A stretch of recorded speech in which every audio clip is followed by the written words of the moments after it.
Hello everyone. आप सभी का स्वागत है मेरे चैनल मिनिस्ट्री ऑफ ट्रांसलेशन पर।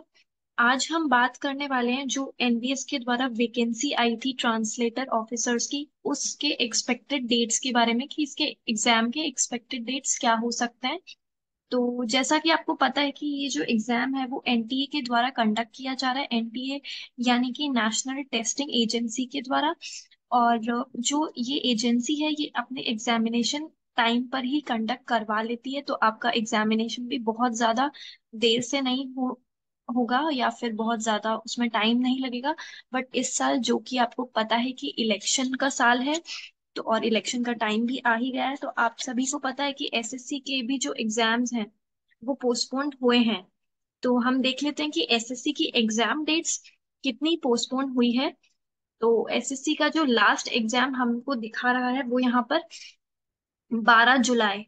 12 जुलाई को एसएससी का लास्ट एग्जामिनेशन है, और पहले इनकी डेट्स मई में थी जो कि अब जून जुलाई में आ चुकी है। तो आपका जो एग्जामिनेशन है ट्रांसलेटर ऑफिसर का, जो कि एनटीए कंडक्ट करवा रहा है एनबीएस का, तो आपका जो एग्जामिनेशन है वो ऑनलाइन ही होगा। और अभी जो ऑनलाइन एग्जामिनेशन सेंटर्स या जो भी डेट्स है वो एसएससी के लिए ऑलरेडी 12 जुलाई तक बुक है। तो इसके बीच में आपका एग्जामिनेशन नहीं हो सकता है, क्योंकि ऑलरेडी एसएससी कंडक्ट करवा रहा है अपना एग्जामिनेशंस। और जो हमारी सेंट्रल गवर्नमेंट है या जो भी हमारी गवर्नमेंट है वो कभी भी नहीं चाहेगी कि दो एग्जामिनेशन आपस में क्लैश हो।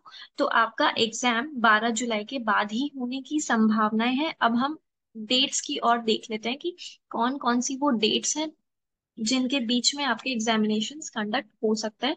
तो एक्सपेक्टेड एग्जाम डेट जो मैं अभी आपको बताना चाह रही हूँ वो है 12 जुलाई से 12 अगस्त तक।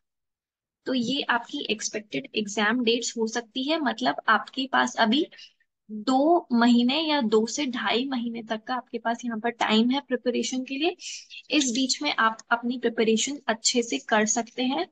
और जिन भी दोस्तों ने अपना फॉर्म नहीं भरा है उनके पास भी अभी भी टाइम है, वो अपना फॉर्म भर सकते हैं। फॉर्म का जो लिंक है वो आपको मेरे चैनल पर जो एनबीएस का पहला वीडियो बना हुआ है जिसमें मैंने इस वैकेंसी के बारे में बताया है या डिस्कस किया है, उसमें आपको फॉर्म का लिंक मिल जाएगा।